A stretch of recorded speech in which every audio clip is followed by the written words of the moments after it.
Okay. Hi, everybody. My name is Julie. I am with Fire Adapted Colorado. Really glad to have you join us for Before the Grant, preparing to apply. Just stand by. We're just kind of figuring out a couple more things, or I am. This is the first time I'm presenting on Zoom, so thanks for your patience. But while we're all getting settled and getting your coffee and your chai all ready, we do have a fun Zoom poll. Take a look at this slide and let us know where you're at.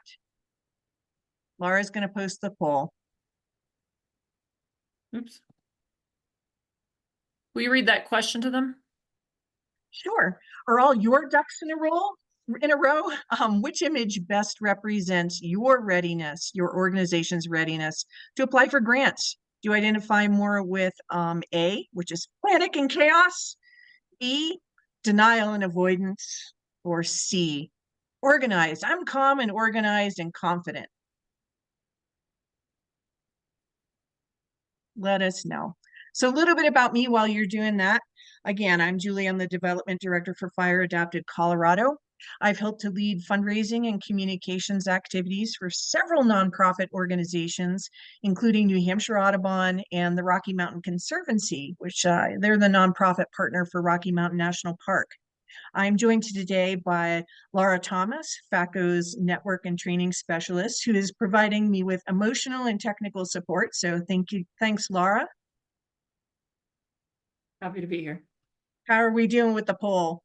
Well, most people will give you denial and avoidance, which is fun. That was 44%. Panic and chaos were at 25%. And organized, calm, and confident came in around 30%.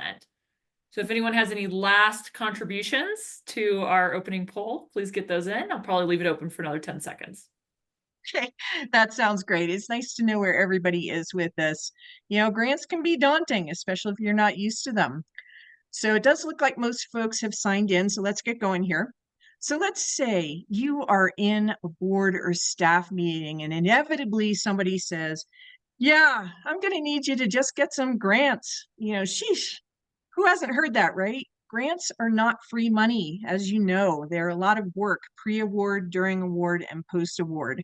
There's a significant amount of investment and time involved. So you want to be sure that you're giving yourself the best chance of success here. This class is going to focus on pre-proposals.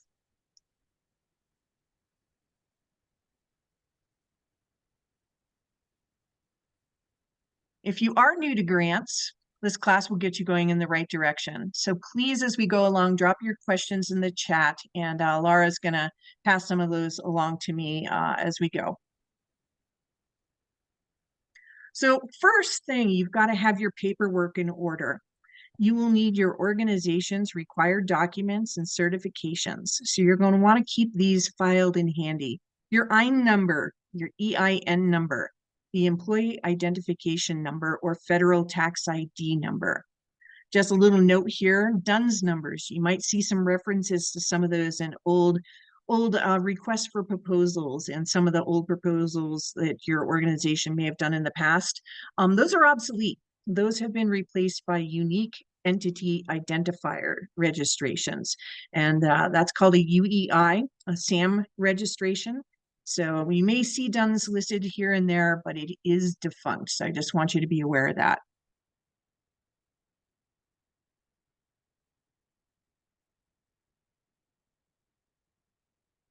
So SAM.gov, the System for Award Management, unique entity identifier we just talked about.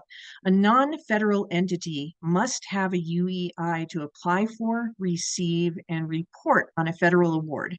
A UEI may be obtained from SAM.gov. I'm going to share a lot of really valuable resources with you after the class, so don't feel like you need to grab lots of notes or anything. You're going to get the slides. You're going to get a fantastic packet of resource materials. So just sit back and relax and enjoy your tea, and here we go. But a thing to note, be really careful. You want to be sure that you're registering on SAM.gov. There are several commercial vendor sites out there that are camouflaged and positioned on Google to come up first. and to look like sam.gov. If you apply through them by accident, they will have access to all of your registration info, and they will try to charge you for assistance that you don't need to pay for. And once you get in their database, you're going to get harassed for years. So try to avoid that. Sam.gov is free. Fines through the IRS are free. Do plan ahead for registering. It can take up to 2 months for your SAM registration to be approved. And that unique entity identifier number must be renewed annually. Start the process 90 days before it expires. And if you've got a heads up on that, put it in your calendar.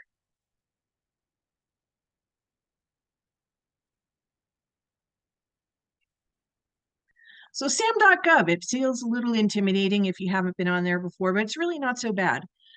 First, you're going to want to set up your account and create a login. New recently. It used to be that you could share a registration, have one for your organization and have multiple people use that same login. You can't do that anymore. Everybody at your organization has to have a unique login. And if you are caught sharing, there will be big trouble. This is what it says on their website. Not in those exact words, but big governmental trouble. And then you're going to start the registration process. Those resources will include a handy checklist of what you will need during that registration process. So Laura, I'm going to share screen super briefly just to kind of give people an idea of what they're going to be looking for.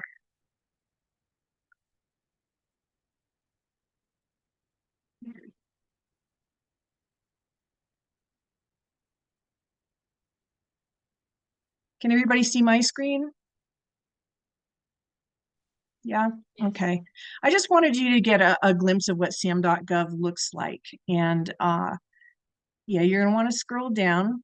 Over here on the right, register your identity, get your unique entity ID rather.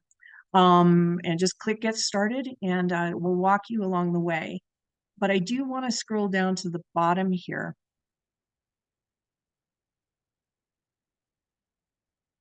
Actually, let's see, check, get started. Yeah, before you get, this is what I want.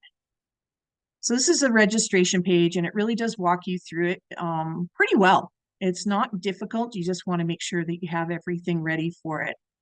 They do have an FAQ section and some resources to follow, and there's a video that can walk you through all of this. This is much easier than it was 10 or 20 years ago. So, and you can check your registration status here as well. Okay. Julie, from Lisa Garrison, she's saying, what if you forget to renew? If you forget to renew, I've never done that, so it's hard for me to say, but I do know that you have to go, you kind of have to start at the beginning, and it can be remarkably unfun, as I've heard. So do the best you can. If you need somebody to help, you can certainly get in touch with me, and I'm happy to ferret out some solutions for you. The other thing I found them to have a good help desk, Julie. I just feel like they do a really good job of sending reminders and doing help desk stuff for you if you have an issue. Yeah, but they will send you a reminder.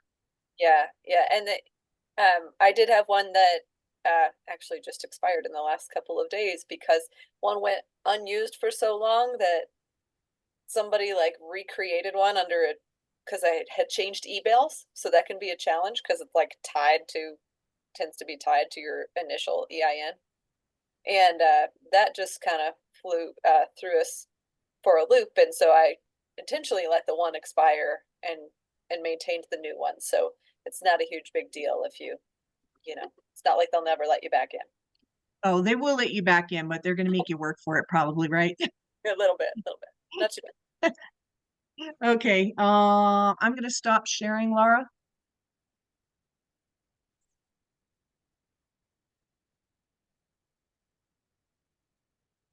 Okay, you should be back in action, Julie. And just a reminder, let me know when you have a slide change. Oh, right.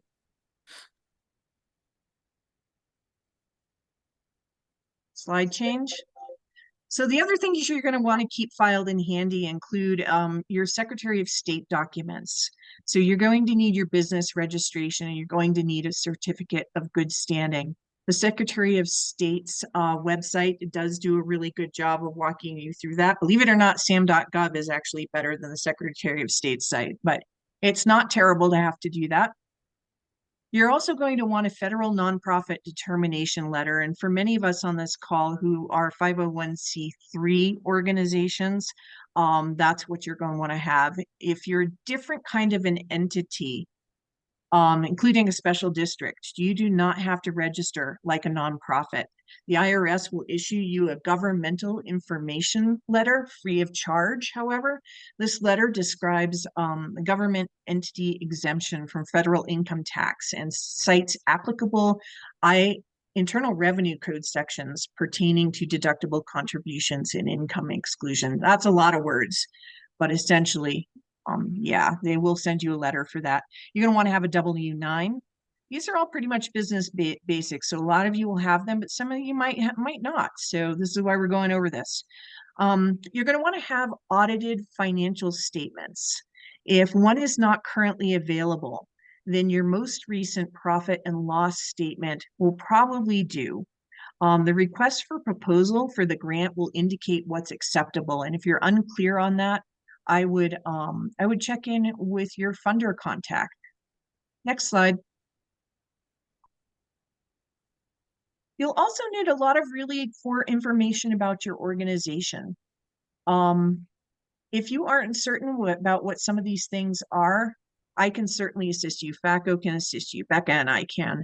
You're going to want to have a mission statement. Most of you will know what that is, but it basically says very succinctly and hopefully in a compelling way what your organization's mission is, what you're here to do.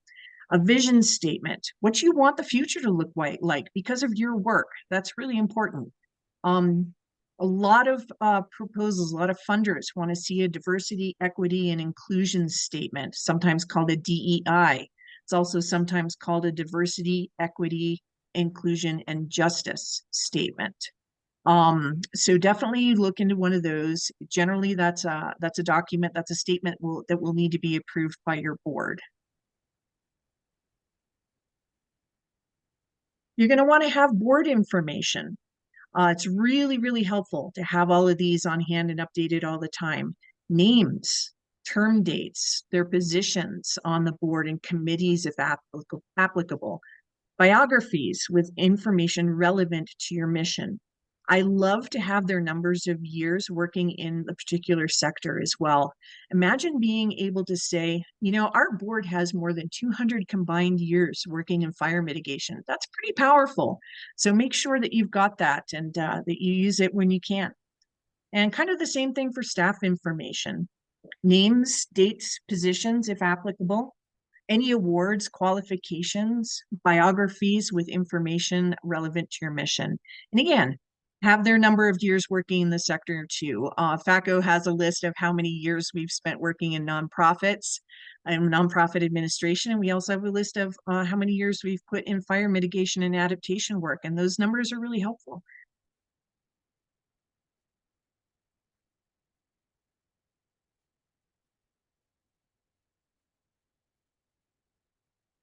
Volunteer hours. You should be tracking these. They are excellent indicators of your relevance and community support. Those hours are also precious soft match, also called in-kind match. So create a Google Sheet or form for your volunteers to be able to log those hours on their own.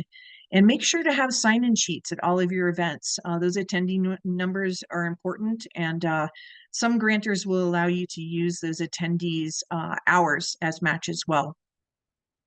Mileage and equipment use are other contributions that you can use towards soft match in many cases, so do track those.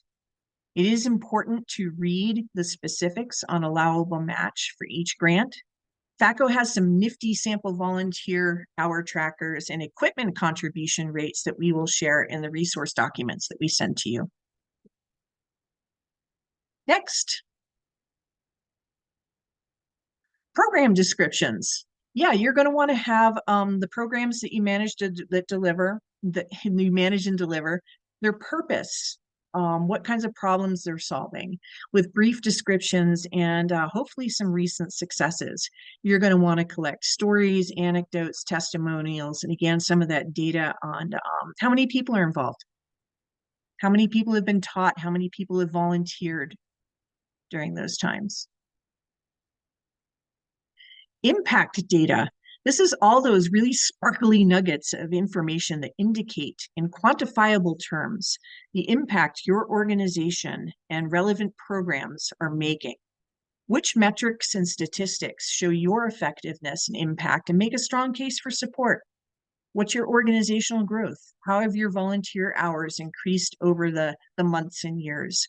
Growth trends in the needs for the services that you provide, the numbers of clients you've served, acres treated, homes hardened. You kind of got a pretty good idea of the kind of information or the kind of data that you should be tracking. It is challenging sometimes, but it's really important. So percentage of area treated is another one. You're going to want to have a strategic plan if available. Some young or smaller organizations may not quite have them yet, but should be on your to-do list. They're not usually required for a grant proposal, but it is an important document to have. And when you're writing proposals, it's nice to be able to refer back to that plan. Some proposals will ask you about your strategic goals and objectives. And an annual report, if available. Again, that's usually not required in its entirety, but it's another important document for you to have and to be able to reference. The good thing about those two things is you know that they've been approved by your board and your executive director, so you know that it's good. Next. I'm going to talk a little bit about case statement case statements. Don't hear a lot of talk about that, and they can be really important. They can be really helpful for you. Again, you do not need a case statement to apply for grants, but they can be very helpful in the same way that your strategic plan can be helpful. We will spend some time on this because a well-written case statement is super important to any fundraising program, grant proposal, fundraising campaign, or even a one-on-one solicitation. It contains all of the basic organizational information that we've already discussed. It also includes a detailed rationale for a fundraising campaign written for internal and external stakeholders and supporters. It does require the input of your staff, founders, board members, volunteers, stakeholders, and individuals impacted or served by your organization, your resources or your programs. So the case statement is a great way to introduce and illustrate the work of an organization, and it should help you convince your eventual audience to take supportive action. It is the home for your go-to boilerplate content for fundraising, communications, and marketing, and it is closely related to and follows the lead of the strategic plan. You're not going to publish this in its entirety in a public place. It is a spot for you to hold information that you can share with the public. Its language is a little bit more outward facing than inward facing. So there you go. It's intended to compel people to support your organization, and it should be written primarily for people who do not know your organization and who are not experts in your focus or programmatic areas. So you're not going to want to use industry jargon. You're going to want to limit acronyms. Do make them excited about what you do and want to get involved. Case statements do take significant time and energy to develop, but they are worth the investment. Your approved case statement will be your go-to document when drafting proposals, letters of interest, and other documents, eliminating the need for you to go back and reinvent the wheel and get repeated approvals for basic information about your organization. So it will help your organization be more efficient. And it also helps keep your messaging consistent across the organization. You can simply cut and paste and then tailor that information specifically for your proposal and funder. So get yourself a case statement and review it annually. Don't just leave it on the shelf, and you'll be super glad you did. Next slide. Review the request for proposal, the RFP. Is there a match there? Are you eligible to apply? That should be a first question that you're looking to answer. Read that request for proposal very, very carefully. Usually they're chock full of information. So does your proposed project align with the priorities outlined in the request for proposal? Is your organization and project, are they a good fit?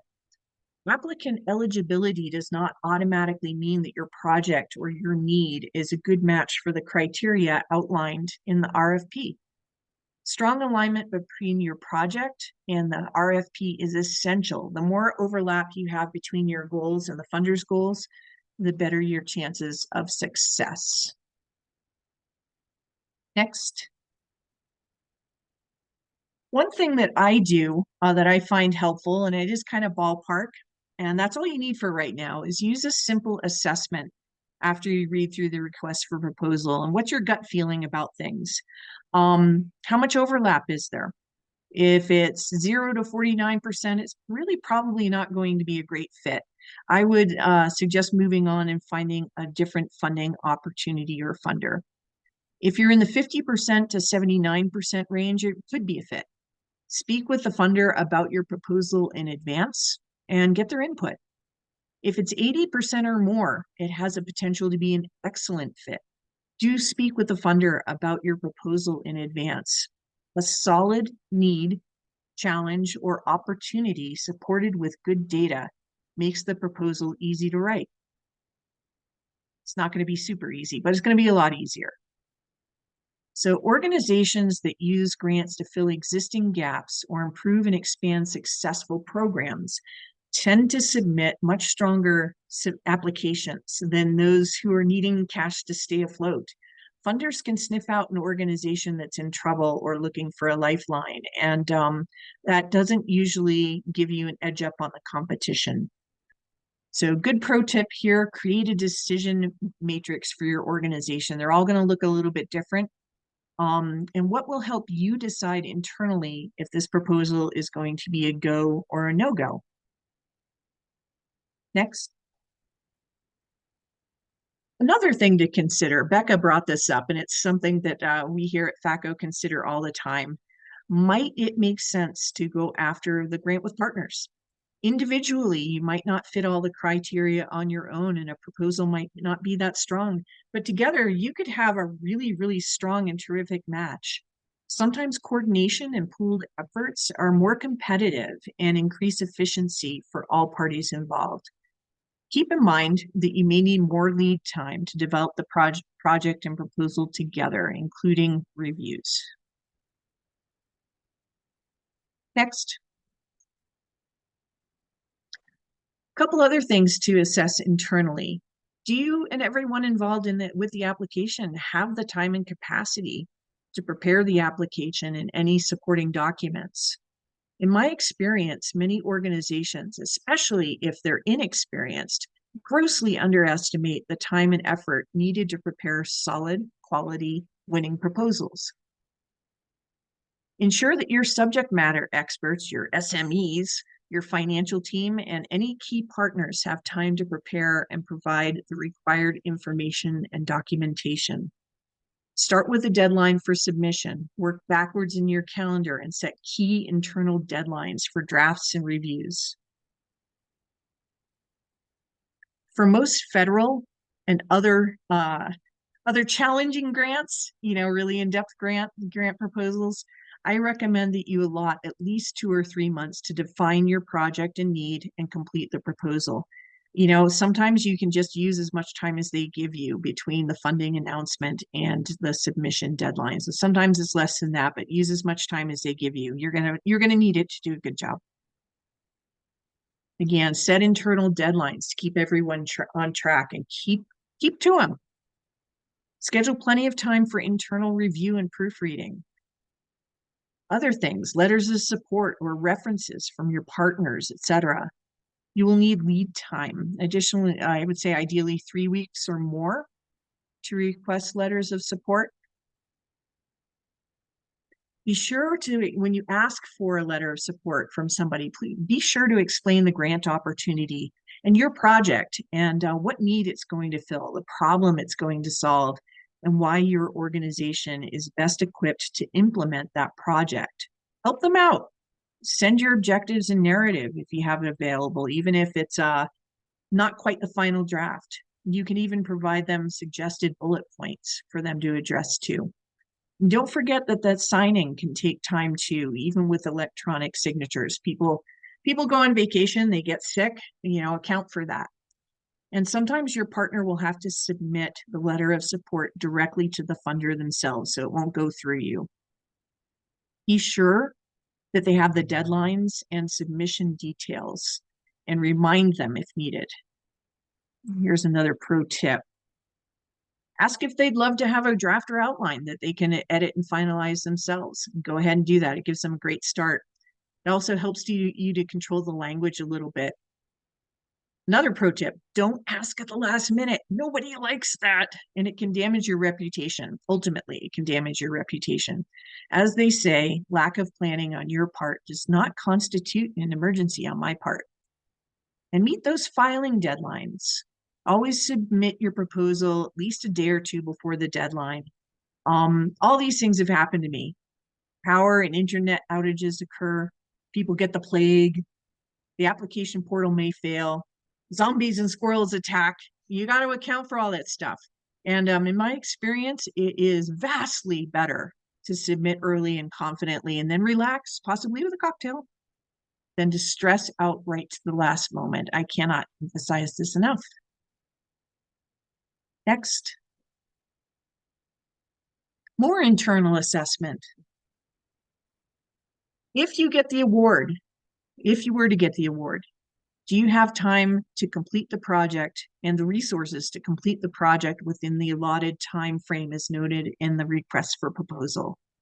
You may forfeit the money if you cannot complete the project within the grant period of performance. That's sometimes called the POP. And consequently, you may also have difficulty securing future support from the same funder. It's a bad look, ultimately. If the grant requires matching funds, cash and or soft match, do you have them? Do you have the financial details to list where those funds will come from? Can you prepare and submit grant reports by the deadlines described in the request for proposal? And if you do receive an award, you want to get those due dates into your calendar with plenty of lead time. So I've got mine set up like grant report due here, and then it sends me an email about 3 weeks prior so that we can all get our acts in gear and start getting that information together for the funder. And one other thing, a lot of organizations don't give this enough consideration. You're going to want to think about your cash flow. If the grant is reimbursable, do you have the funds to support the project until the reimbursements arrive in your bank account? With some funders, especially federal, this can take weeks or even months. So you might have to keep your project going on your own before those funds arrive. Can you start and continue the project before those funds arrive in your bank account? Next. And here's something that I think doesn't get enough attention either. Is the proposal worth your effort? I rarely see processes in place to assess this, and it can be a hard one, granted, but you can at least do some rough math. Do the work and time involved in preparing the proposal, and if awarded, reporting on it, add up to a good return on your investment? Is that work worth $5,000 to your organization? Is it worth more like $100,000 to your organization? And what happens if you don't receive the funds? I mean, grants are not guaranteed, no matter how competitive you are. You're also going to want to assess how competitive this grant proposal and review process will be. Will you be among dozens or hundreds of applicants? How big is the funding pool? And how many projects can they fund? Your grantor should be able to help you out with that information. And another pro tip, just consider this. It can take you just as much time to apply for a $2,000 grant as it takes to apply for a $500,000 grant. So use your internal resources wisely. I know at one position I had a lot of well-intentioned people telling me, oh, here's a grant, it's $2,000 or $5,000. And I was like, for the amount of time it's going to take me and our partners to produce a winning proposal, I really would rather not apply for anything less than $50,000. Your benchmark for that is going to be different. Next slide. And Laura, I think we have time for a question or two. Kind of give everybody a little bit of a breather.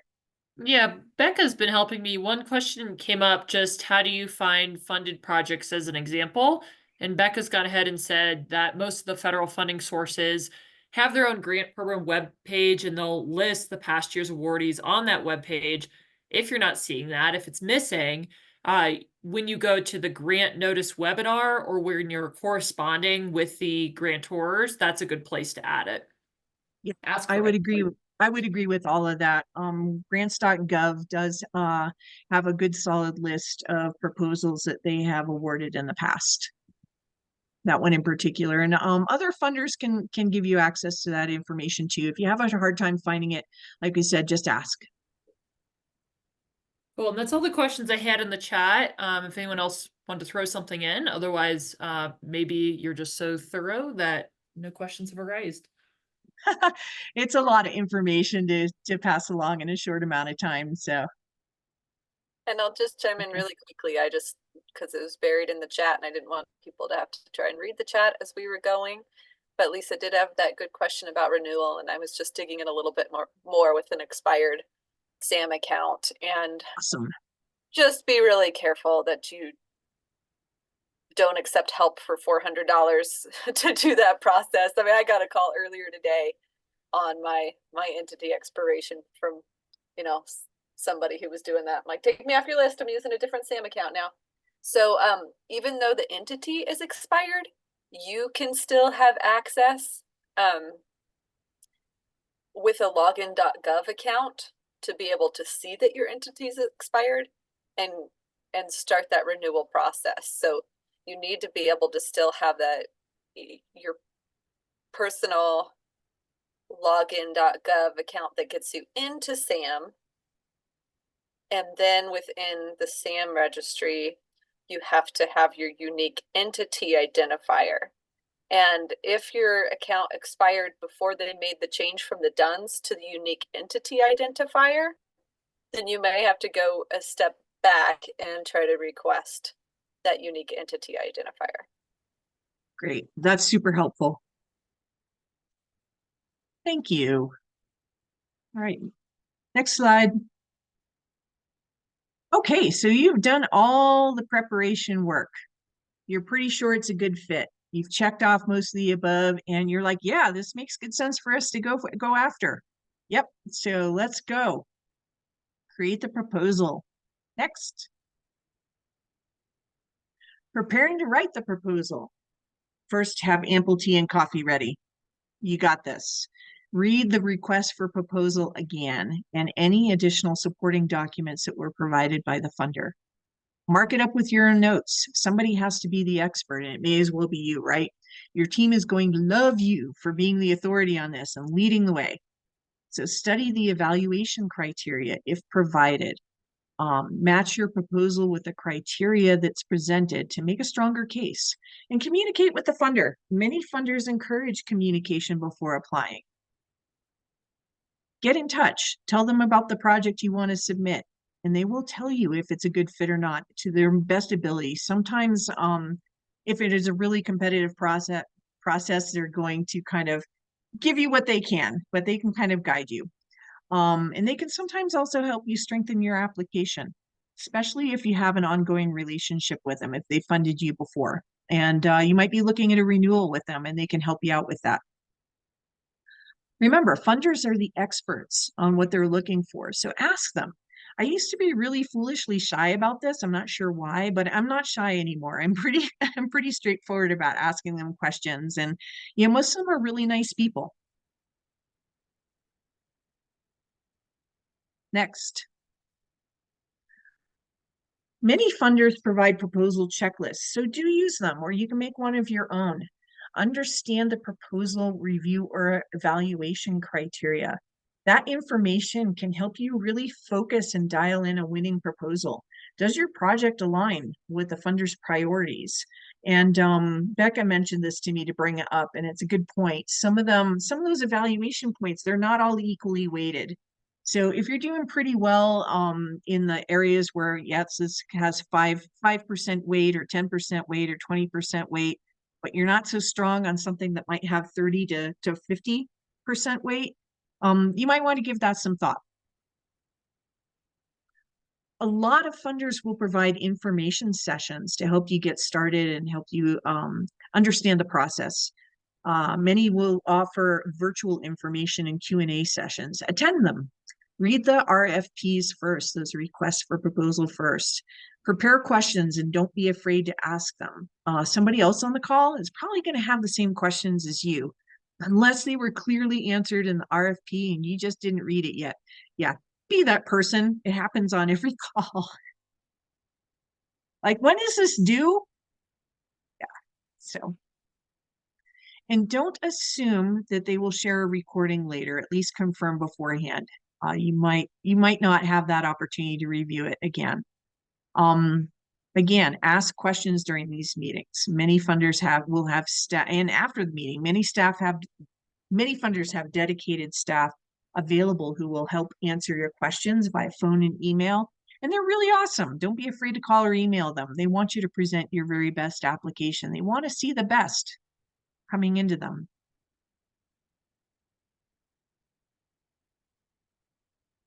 Next. This is mostly a breather for me.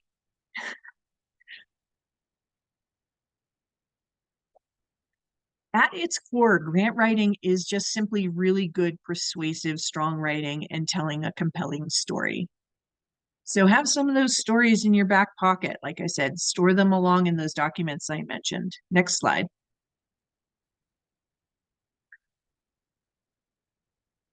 A few notes on using online forms. Almost everybody is using online forms now. Sometimes there are still some funders who are asking you to attach PDFs and things like that.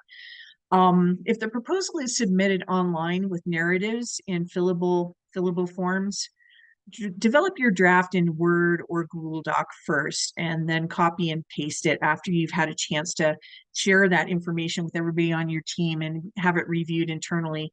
Sometimes the formatting when you do that does get wonky, so check to be sure everything fits and is formatted in a readable fashion.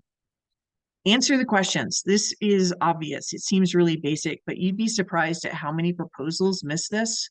I reviewed a number of proposals recently and over my career, and I'll read these long narratives. I'm like, they didn't answer the questions.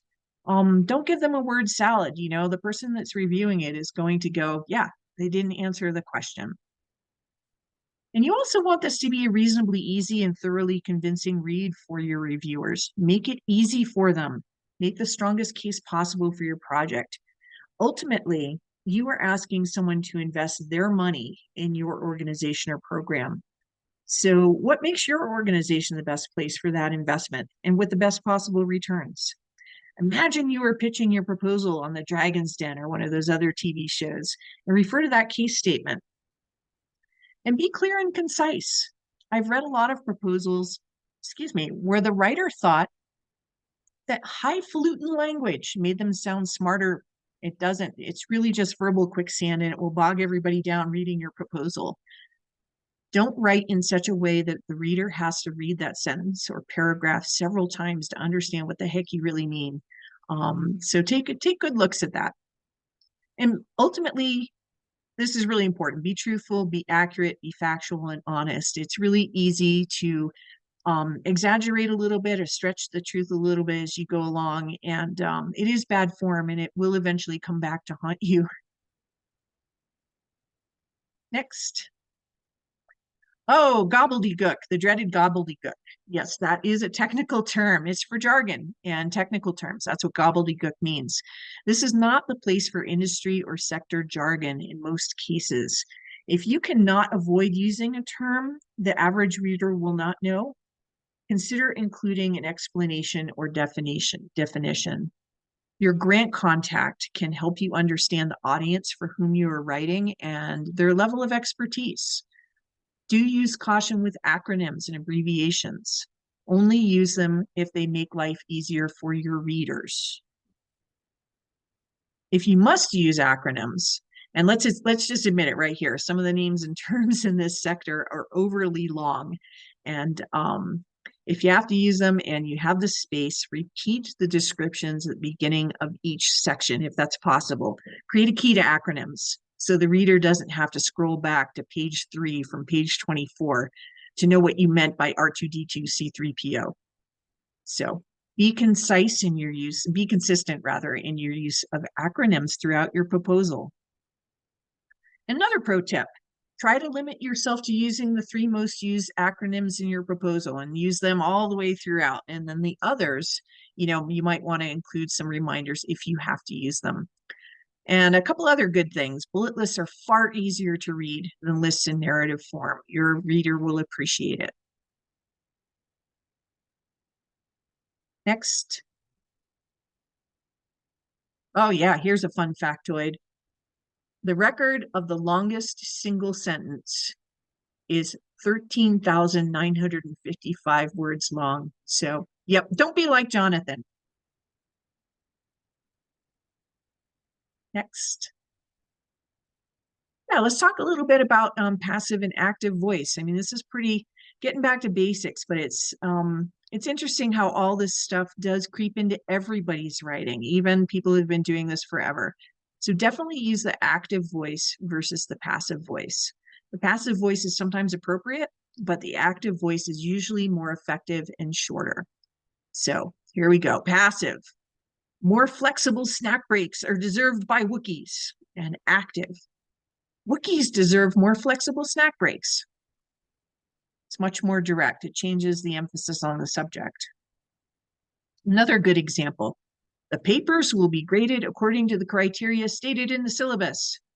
It doesn't say by whom though. So not only is it long, but it's not particularly helpful. Active. The teacher will grade the papers according to the criteria stated in the syllabus. Pro tip, if an action is performed by someone, that is a clue it may be the passive voice. So that's a good way to kind of go, oh gosh, there's that byword. I better take a look at that sentence again. Next. In sentence structure, we talked a little bit about that ridiculously long sentence. Complex. We have scheduled the Galactic Alpaca Firefighters planning meeting for June 15th, 2201. Yeah, that can be shortened to and made stronger by saying the Galactic Alpaca Firefighters planning meeting is June 15th, 2001. Thanks, Becca, for that image. Typos and grammatical errors. Yeah, I'm kind of old school about this. I think I don't think it is important for you to look as professional as possible, especially when you're asking someone to invest their money in you and your project. Grammarly and a couple of others has a free desktop app that works fairly well. But you still need to read everything. Is it pair, pair, or pair? There's 3 or 4 different kinds of pair. There. Yep, a lot of the AIs will miss that. Apps will catch a lot, but not everything. And be careful of this one. Public has a scandalous potential typo. I've seen it multiple times, so avoid that one. Word and character limits. Be mindful of word and character limits.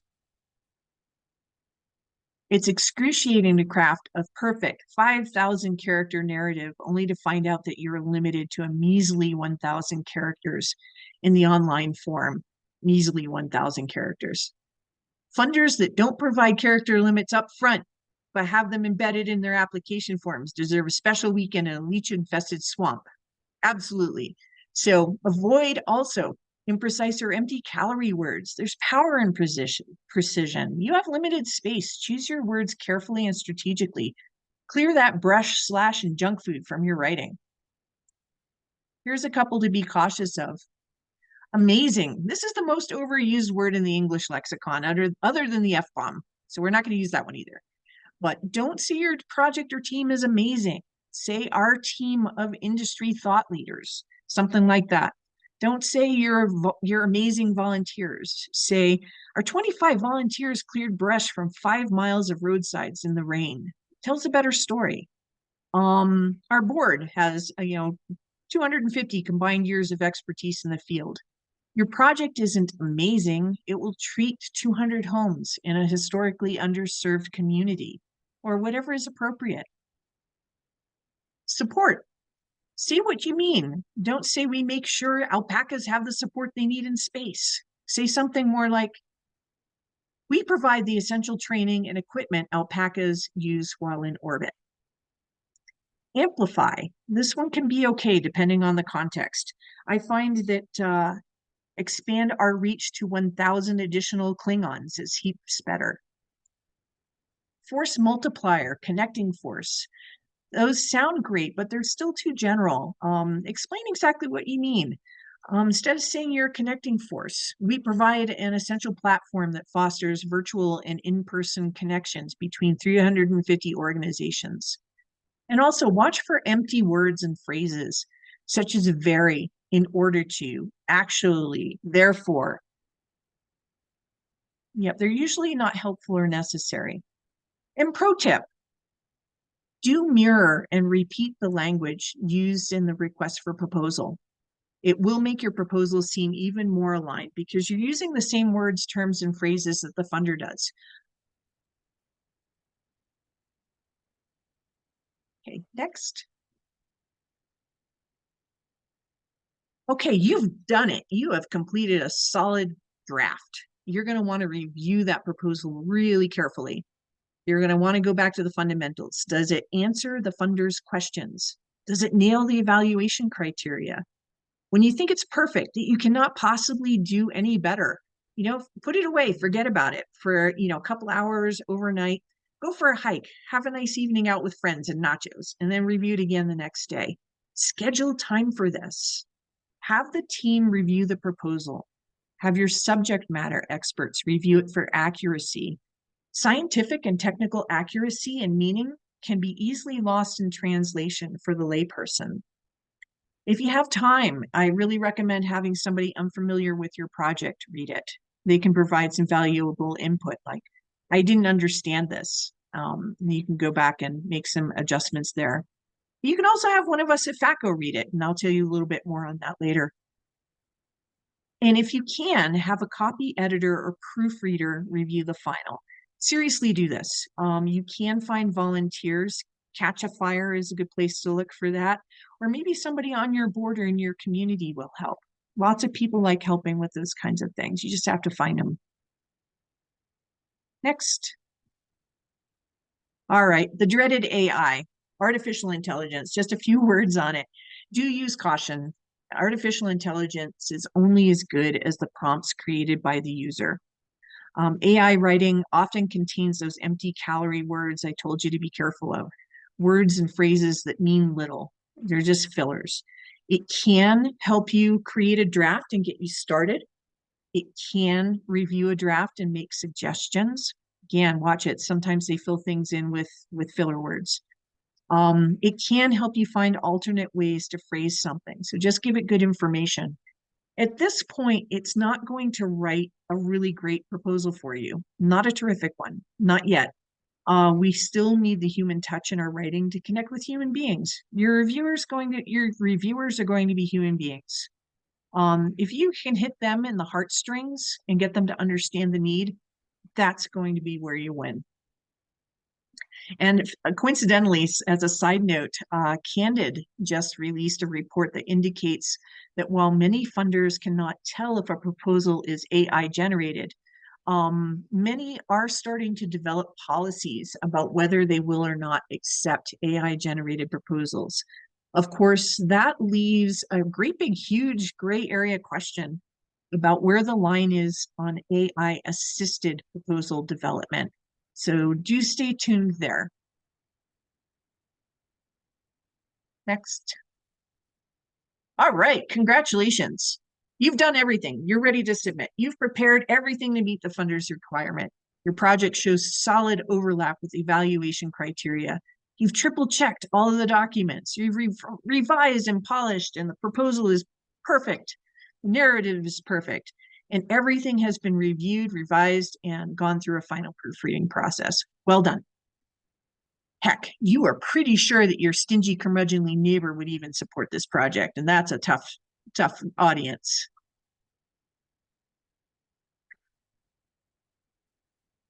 You've done the very best that you can. So sit back, take a deep breath, and confidently hit submit. And then you get to breathe and relax. Well done. You deserve pie, or perhaps something a bit stronger. I don't know. I'd suggest, maybe asking your boss for a nice weekend at a spa. And then you wait. And you wait. It's like do do do do do do do. And eventually you get the response. You didn't get the award. Never fear, all is not lost. You learned a lot, and you still have all that valuable material that you developed. You might be able to use some of it for a future proposal. If you were turned down, do your best to understand where you missed the target and how you can improve your next proposal. If you can meet the target better, don't be discouraged from putting in for the same opportunity next time, especially if you've been able to talk with the funder and they support your proposed modifications. They may even become an advocate for your project in the review space and be able to better explain it or comment about your tenacity during that review process. Many funders will provide feedback. Don't be afraid to ask for it if they don't offer it. The very worst that they can say is no. Next. You got the award. If you did receive an award, first of all, congratulations, and do celebrate with your team. I'm really big on this. Make s'mores, do a happy dance, get pizza delivered. Celebrate even if you didn't get the award, because you all worked hard as a team. So do take time for that. It does matter. Next. In review, I've said some of this a little bit, but let's just go over it anyway. Prepare well in advance. Preparation is everything. Have all of your documents and registrations in order. Ensure strong alignment between your project and the RFP. Do communicate with the funder. Use your schedules, use your calendars, create firm internal deadlines and stick to them. And do get your team involved and excited. When a grant comes in, it helps you to move your mission forward, and that's important and valuable. Next.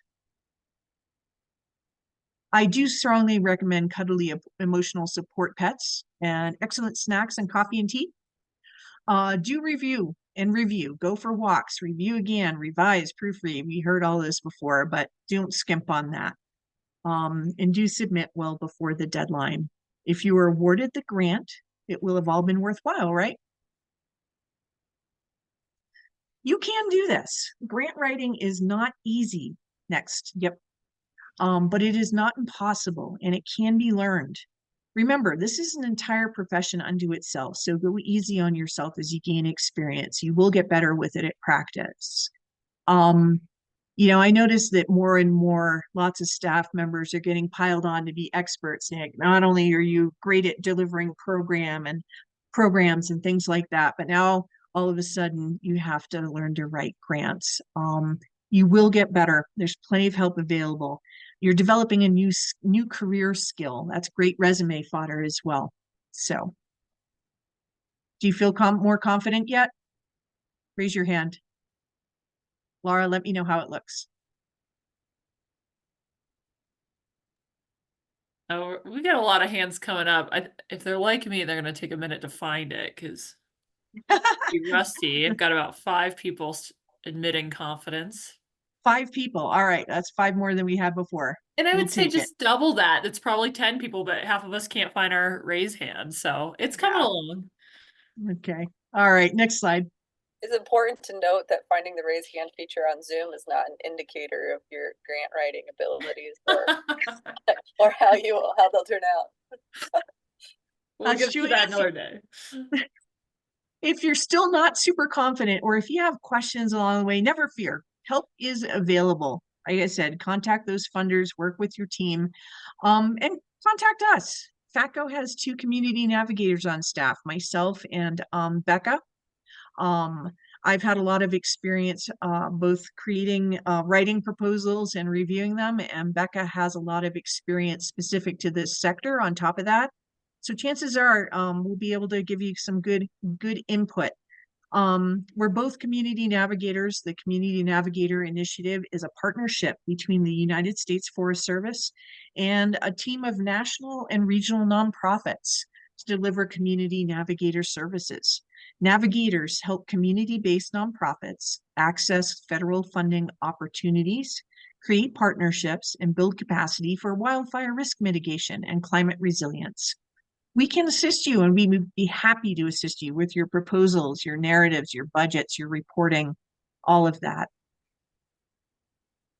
So don't be shy. Our assistance, one priceless, is absolutely free. So before we get to questions, I just personally want to thank all of you, not just for being here today and being supportive of me and my first virtual presentation, but for all of the valuable world-changing work you're doing. What you're doing is so important. Don't get discouraged. Gain confidence, and just know that I see you and I appreciate you. So thank you.